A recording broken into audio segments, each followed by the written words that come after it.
Hey guys, successful గా trekking complete చేసిన తర్వాత నెక్స్ట్ ప్లేస్ ఎక్కడికి వెళ్ళాలా అని ఆలోచిస్తే మనకి నార్త్ గోవాలో బాగా బీచ్, కలంగట్టు బీచెస్ ఎలా ఉన్నాయో సౌత్ గోవాలో కూడా మనకి అలాంటి కొన్ని ఫేమస్ బీచెస్ ఉన్నాయి. అందులో ఒకటే పలలం బీచ్.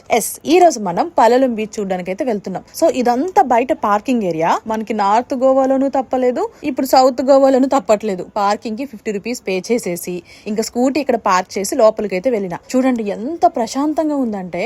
మీరు ఒకటి అబ్జర్వ్ చేశారో లేదో, మనకి నార్త్ గోవాలో most of the beaches rush గా కనిపిస్తాయి, కానీ సౌత్ గోవాలో మాత్రం చాలా కామ్ గా ఉంటుంది. ఈ బీచ్ ని వైట్ శాండ్ బీచ్ అని కూడా పిలుస్తారు. అండ్ అలాగే ఇక్కడ మనకి స్టే చేయడానికి బీచ్ సైడ్ రిసార్ట్స్ కూడా ఉంటాయి. ఇంకొక ముఖ్యమైన విషయం ఏంటి అంటే మనకి ఇక్కడ ఓపెన్ సీ కయాకింగ్ ఉంటుంది. సో నాకు కయాకింగ్ చేసేంత ఓపిక లేక అదైతే అవాయిడ్ చేసేసిన.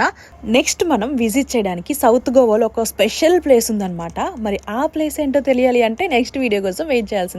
అంతవరకు మన ఛానల్ ని సబ్స్క్రైబ్ చేసుకోండి. By by.